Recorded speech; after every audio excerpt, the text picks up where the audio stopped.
Good afternoon mga mamshi. Ito po uli si Shidri M. Ang gagawin po natin ngayon, gagawa tayo ng cucumber and crab stick salad. Okay? Um, ang gagawin po natin, naghiwa na po ako ng cucumber. Ito na po si cucumber or pipino. Hiniwa ko po siya ng ganyan, strip-strip. Tapos, nilagyan ko po siya ng asin, nilamas-lamas ng asin. A little bit of salt. Ganyan lang. Tapos, i-drain natin siya. Naka-drain lang siya dyan. Huwag nyo siyang huhugasan, ha? Drain lang natin siya. Ito na ngayon ang ating mga crab stick. Ang ating mga crab stick. Yan na. Tanggalin lang natin ang soup ng plastic. Madali lang itong gawin. Napakadali lang at napakasarap. Promise. Makakita kayo ng crab stick siguro niya sa mga groceries. Kahit sa Pilipinas, alam ko meron ng ganito kasi pag umuwi ako, meron nito sa grocery. Nakakabili ako ng crab stick kasi pagka gumagawa ng sashimi, ng sushi, ng norimaki, yan, ilalagay din siya. Tinanggalan natin siya ng plastic, ha? Nakikita nyo ba ang aking ginagawa? Yan. Tinanggalan ko siya ng plastic. Yan. Tapos, ipo-focus ko lang kayo dito, ha? Kasi, may nagsabi sa akin na ayaw daw ni Lolo nang nakakita ng kutsilyo. So, hihiwain ko siya. Though, pwede naman siyang himay-himayin sa kamay. Pero, mas mabilis yung hiwa-hiwain natin siya. Ganito itsura niya. Ayan.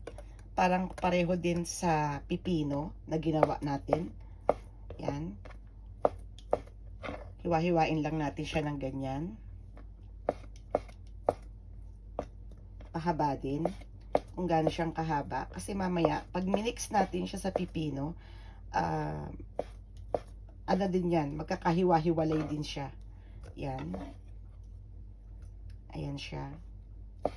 Gumamit ako dito ng 3 pipino. Yung, ang pipino kasi dito sa Japan is, mahahaba na, paano nga ba, explain.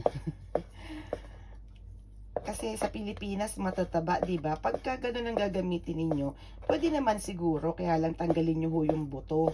Kasi, mabuto yung pipino sa Pilipinas, eh. Yung pinaka, lang ang gamitin nyo, yung pinaka white part lang ng pipino natin ang gamitin nyo. Tatanggalin nyo yung buto. Tapos, lalamasin sa asin. Yan. So, eto na tayo. Nagawa ko na si crab. Ayan na si crab.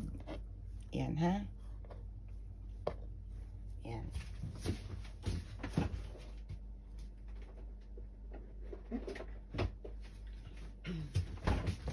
Since napatulo na natin yung pipino natin, i-combine na natin si pipino, ha? Ayan, oh. Ayan. Ilagay na natin si pipino dyan. Ayan. Pakita ko sa inyo yung pipino ng hapon. Siguro naman, eto, cucumber ng hapon. Ayan. Sa Pilipinas din, kahit nasaang bansa, alam ko may ganito ring pipinong itsura.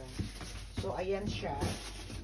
Ang gagawin lang, hindi tayo maglalagay ng salt. Kasi, minix na natin ito sa salt. So, we don't need to put salt anymore. Because it's salty already. Lagyan lang natin siya ng konti lang. Konting-konti lang na Ajinomoto. Konting-konti. Nakita nyo naman. Tapos, itong ating pepper. Yan. Yan ang konting pepper. Tapos, lagyan natin siya ng sesame seed. Yan, sesame seed. Lagyan natin ng sesame seed. Tingnan mo yung gamit ko, hindi ko mabuksan. Ano ba siya? Bakit pa? Paano ko ba siyang binuksan? May gulay. sesame seed. We put sesame seed. Siguro mga, pagka ganyang karami, pwede na yung mga 1 kutsara. Yan. So, we put sesame seed. Tapos, pagkatapos nyan, pwede na natin siya lagyan ng mayonnaise. Ito ang mayonnaise. Yan. Tama na yung amount na yan. And then, just mix it together. Mix mo lang siya.